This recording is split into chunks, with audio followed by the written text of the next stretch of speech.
Hi guys, Jay Smith here, welcome to AskGolfNut channel. Welcome to Cobra DS Adapt versus the Cobra Darkspeed irons review. This is the new v old, everyone loves the new v old. The DS Adapt has literally just come out. I've done a full review of that one on my channel. If you want to have a look at that one, you can click on that card. If you can't see the card, it's on my video listing. No different to the older Darkspeed now, that's also on my video listing for you to see. This review is going to focus on the differences between the two irons, whether it is in technology, feel, looks, forgiveness, and launch characteristics. We're also going to take a look at a couple of features on the website, www.askgolfnut.com, that's available to all the members to have a look at all the different flight characteristics between the two. So we'll have a look, first of all, at the looks difference between these two. The Darkspeed is very much so a darker look. I actually possibly prefer it still because I do like the darker finish. It is a game improvement iron, it is big, we've got sole thicknesses which are decent size, no different to top line thicknesses, and blade lengths are decent, but because of the colour it does make it look slightly smaller. No different to the DS Adapt, that's a slightly more shinier looking golf club. It still has a very similar size sole, no different to top line and blade size, length compared to that of the Darkspeed, but the Darkspeed just looks fractionally smaller in aesthetic because of its colour. Feel wise, this is the real interesting difference between the two. The Darkspeed was by no means a quiet iron, it wasn't. It had a decent pitch to it. It wasn't necessarily massively explosive. It was a really decent feeling game improvement iron. Game improvement irons are generally speaking quite loud, quite explosive. When it comes to the DS Adapt, wow. All I can say is wow, that golf club just sounds like a rocket. It's like a gun going off. The difference that you get is the pitch. It's not necessarily massively louder, it's the pitch. And it does sound and feel like that ball is coming off the face like you would not believe. Now, when we look at the launch characteristics, the DS Adapt's face is faster. The technology difference between these two, there is not that much difference. If I can get the technology up on the screen, I will do. We're looking at basically all the same technology in the Darkspeed is in the DS Adapt, although the big, massive difference with the DS Adapt is that face. That face is massively faster. The Aerojet's face, the one before Darkspeed, flexed about 1.38 millimeters. When it comes to the Darkspeed, that made that face flex more to 1.41 millimeters. They have made a massive jump with the DS Adapt. It's now 1.82 millimeters. That is a huge jump. So it will be really interesting to see what the difference in ball speed creation and launch characteristics there is between these two. Let's go see the differences between these two irons when you don't hit the middle. There are some differences because we've just been talking about the face speed, a massive improvement in the DS Adapt, but generally speaking across all manufacturers, it is really difficult to keep face speed up across the face when you make the middle that quick. Let's go have a look at the differences between the two. I've got the images that are straight up from the website. Again, it's www.askgolfnut.com. People can compare all the heat maps that I do for all the irons that I've got in the database, which is around about 50 or so now. And of course, as 2025 is coming in with all the new releases, there'll be even more very, very soon. But you can visibly see there, you've got Darkspeed on the left-hand side and you've got DS Adapt on the right-hand side. You may be thinking, oh, hang on a minute, Darkspeed is more forgiving. Well, you would not be wrong. You are absolutely correct. If you see the size of the green blob on the Darkspeed, it is bigger than that of the DS Adapt. The whole idea of this one, green is good and red is bad. Yes, that's fairly easy to work out. In real world, green is obviously great. Yellow is absolutely fine. Orange is so-so, and red is try and stay away from it. The reason why we've got that red strip down on the heel there is basically because of the hosel.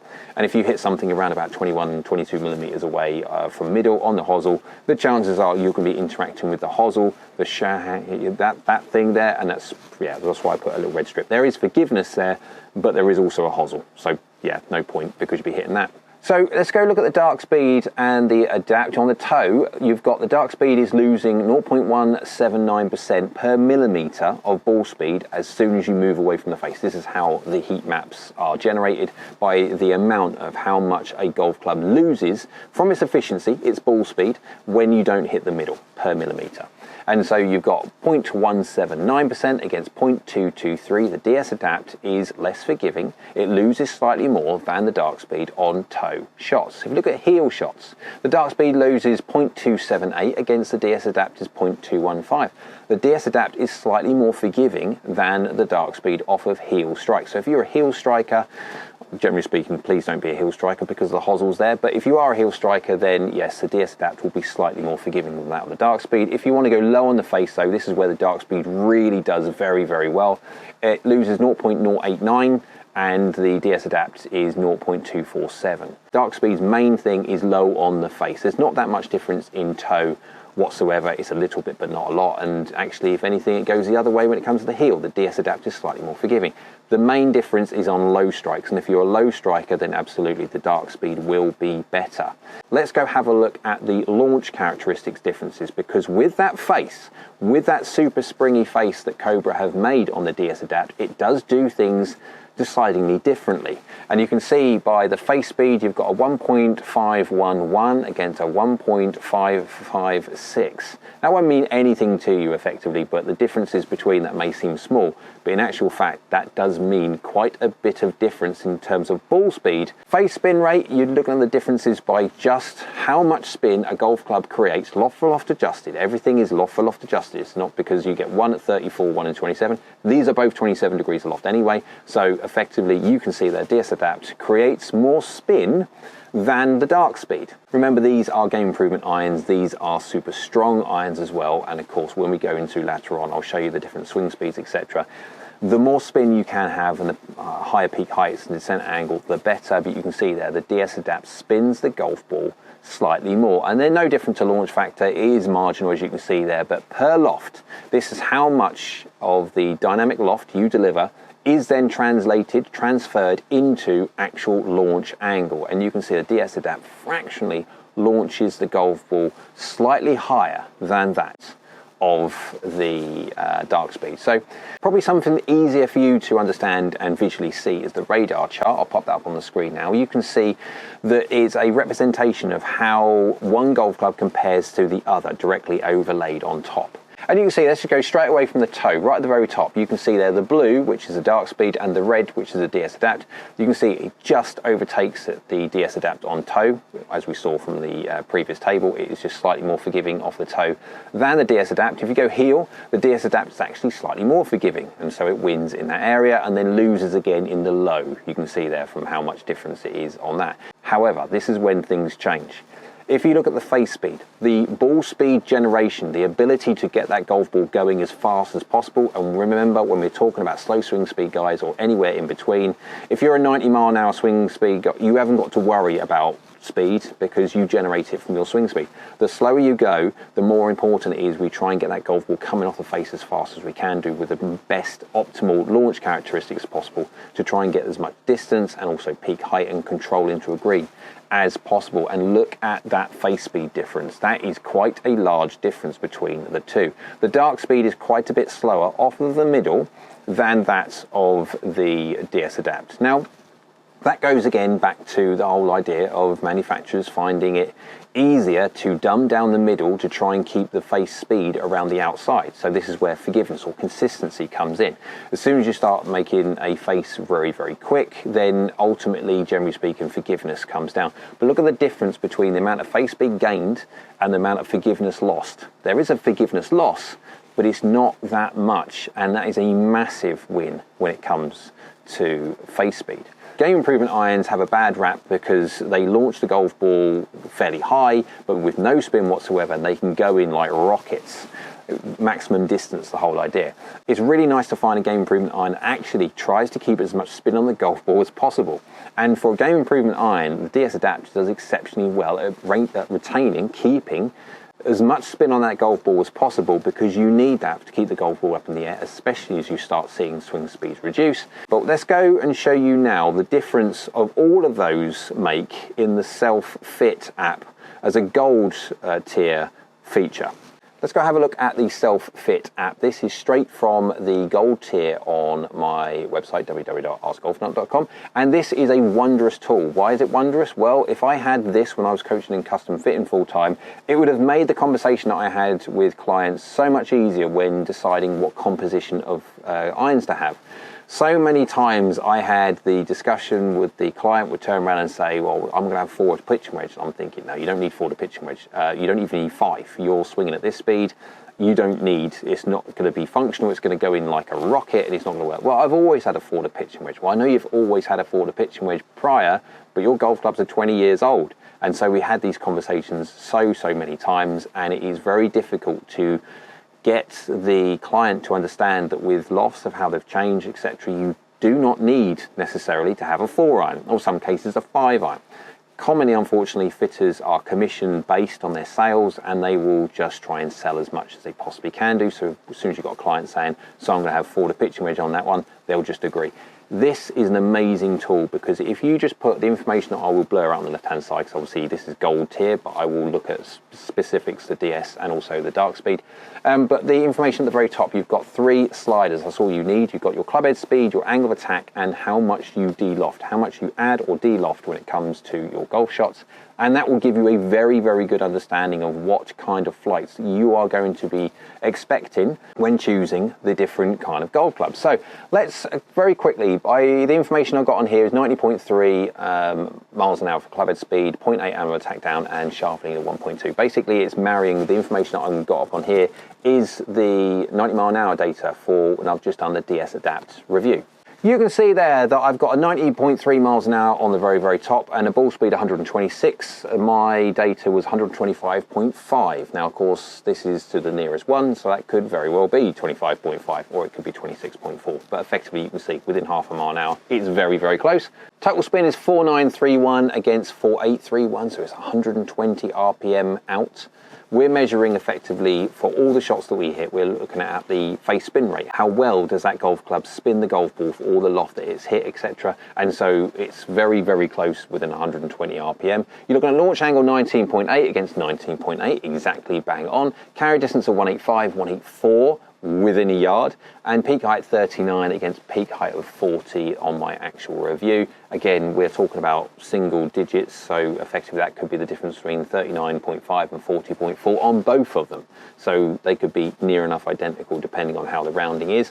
And of course, we got descent angle at 49.6 against 49.3. You can get the idea that just how good this app is. Now, swinging at 90 miles an hour, you can see there, I've got descent angle at 44.5 degrees, or at least very close, with a 4-iron. Would I use it? I still love my hybrid because it's got roll and bulge, and of course when I don't hit the hybrid very well, I've got that roll and bulge on there to keep me happy. When it comes to a flat face 4-iron, not so much, but then different golfers like different things. Where the DS Adapt had 126 miles an hour ball speed, the dark speed, because it's got a slightly slower face, only has 123. It's losing 3 mile an hour of ball speed. Interesting. The spin rate on the DS Adapt is 4.8 against the dark speeds 4.5. So we're losing 300 or so RPM of spin. And when we're talking about trying to get as much peak height and descent angle as possible, spin is incredibly important to keeping that golf ball up in the air. As soon as you start taking speed away, you are going to see the fact that that spin starts coming off and your ball is going to fall out of the sky. That's why keeping as much spin is great. And the fact that the DS Adapt adds spin that much more than the dark speed, it's a win. Launch angle, there's not that much difference there. You've obviously got 19.8 to 19.6. There's a slight difference in launch factor that you saw on the numbers, but it's fairly minor. So we're seeing a 0.2 of a degree difference, that is it. But we're looking at the carry distance between 185 and 182. There's a 3-yard gain.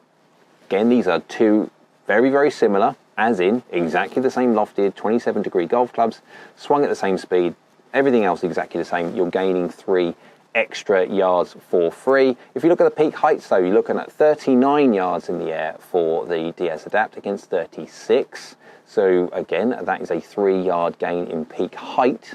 Peak height alone, the gain on that one is amazing because that is going to have a corresponding effect on the descent angle. And no different, if you look at DS Adapt at 49.6 and then it goes down to 48.1. So there's a 1.5 degrees or so gain on the DS Adapt over the dark speed. Now, obviously, I'm swinging here at 90 miles an hour, 90.3, and so you can see that the win is there.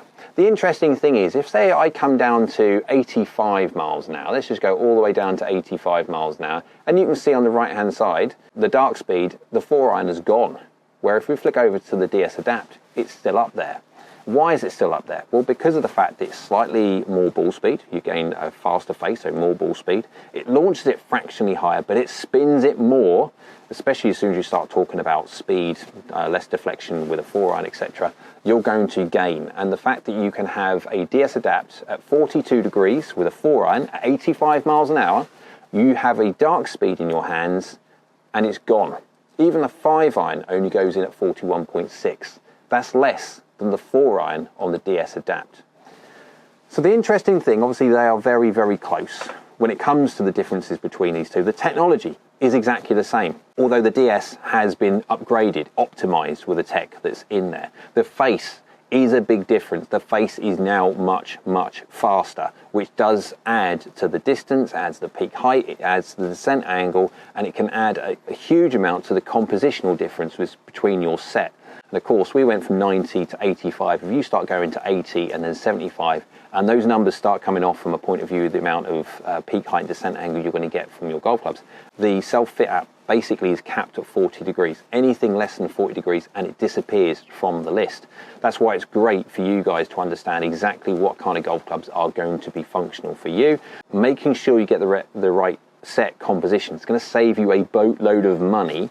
Because if you go there and think you're going to need 5 to pitching wedge or 4 to pitching wedge at a 70 mile an hour swing, you are going to be wasting your money because the 4, the 5 and possibly the 6 are all going to go basically the same distance because there's not going to be enough speed to keep that golf ball in the air with that little loft. And so you'll need to be transitioned into something. So spend the money that you would have otherwise wasted in irons that you don't need and then put it into something like a DLR, which is direct long iron replacement, or a hybrid or a high lofted fairway wood that's going to give you that extra launch, going to give you that peak height and going to give you that added descent angle for control into a green.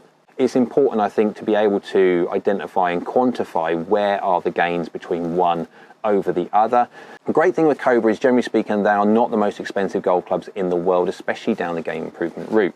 I like them for that because obviously things are getting quite expensive nowadays, and to see a manufacturer keep or try and keep their prices a fairly sensible amount is nice to see. The dark speeds will be cheaper. Absolutely, you're going to be able to find those potentially rack sets, pro shops, possibly some online deals, and also the second-hand market obviously as well. The problem is you're going to get with the older dark speed is the fact that you cannot get custom fit now. They are discontinued, they are old, they are no longer around, and so getting custom fit is going to be nigh on impossible to very, very difficult. These are cast heads as well, so obviously bending them to suit your lie angle, etc. like that is exceptionally difficult, stroke impossible, because they're cast, they will snap, which is not good. I would make sure that you get custom fit properly, which means going to the DS Adapt. If you had a set of dart speeds already, and would you go outside straight away and go buy some DS Adapts? I would say no, it would be a daft idea.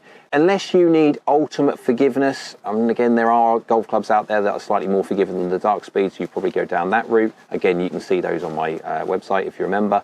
But I would probably go down dark speed from that route. But again, if you're needing custom fitting, then the DS Adapt is the only thing now, because obviously it's the most current and there are custom fitting options available for that. So hope you liked the video. If you did, go on, give it a big old thumbs up, hit that like button. YouTube like, so do I. Down there is a subscribe button. It's free. It is brilliant for the channel if you could subscribe, so thank you. And next to that one is a bell icon. That's a notification bell. If you click that one, that will let you know next time I upload another video. Hope you're well. We'll see you again soon.